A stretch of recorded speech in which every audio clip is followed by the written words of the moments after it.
Welcome to a few additional thoughts on historical dual wielding taught by Achille Marozzo.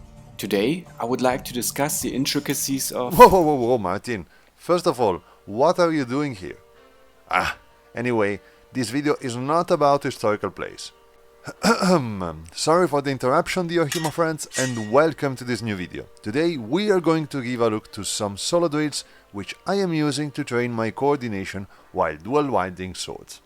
These drills are extremely easy and will help you build up your ambidexterity from the very beginning. So let's jump directly into the first exercise. The first exercise is pretty simple and it is all about moving the weapons in the same direction. We simply strike an upward cut, a sottano, which as you will see can be executed with either the true edge or the false edge.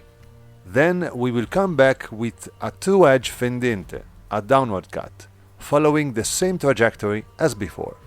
If you don't know the difference between false edge and true edge, check the 6th episode of my longsword beginner's guide, link in the video description. Anyway, the first goal is to learn how to move the weapons at the same time. This will help you understand how to cut on the same axis while maintaining enough distance between the weapons to not cut down your own limbs.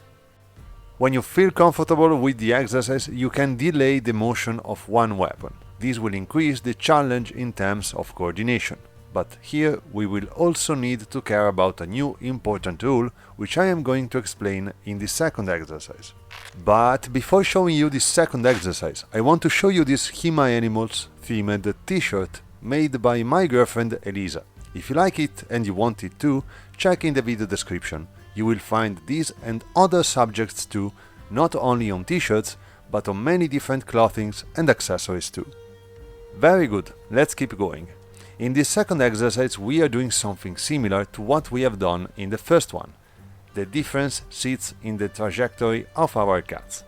While reaching our high guard after landing our two sottani, we rotate our swords over our head and we strike our fendenti on the other side, while moving forward with a full step in the meantime.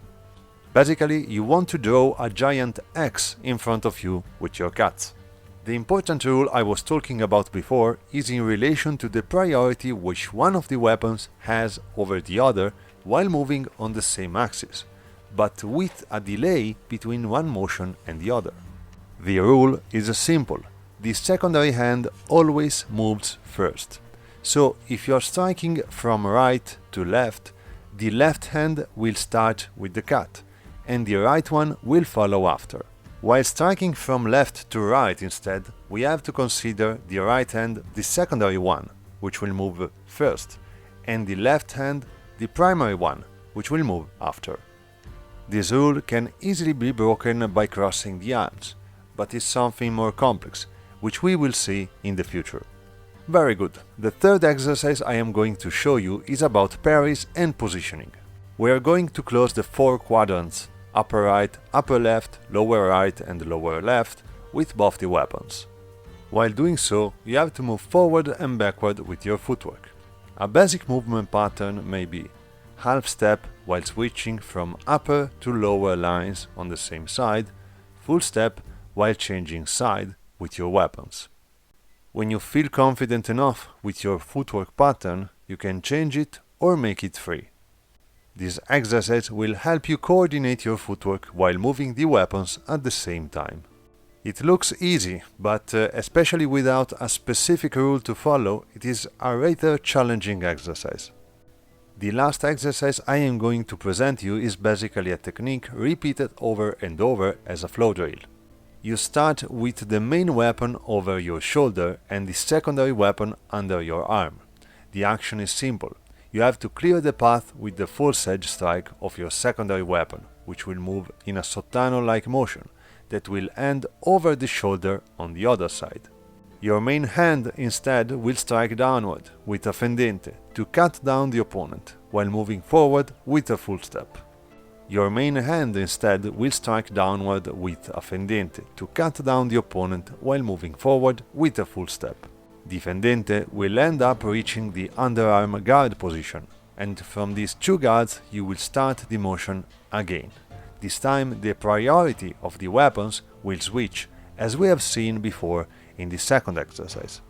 Well, I think this is enough for this second lesson. Start with one sword high, the other one low, and move them together in a horizontal manner, Trye Edge leading. Your upper hand will later be your leading hand, but it's necessary to do this with either hand anyway, so just pick one to start with. If you feel comfortable, try to make your horizontal motion into a descending one by going steeper and steeper. You will notice that on the one side your hands will be crossed.